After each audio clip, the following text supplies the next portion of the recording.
আমি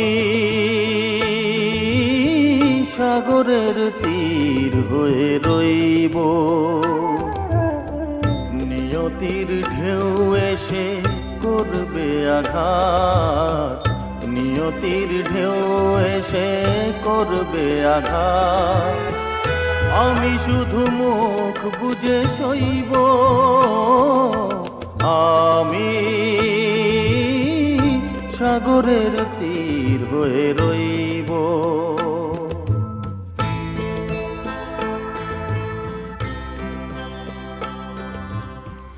যা কিছু চাওয়ার ছিল তাই যদি পাওয়া যেত, আকাশের বুকে থাকতো কি কোনো কান্না?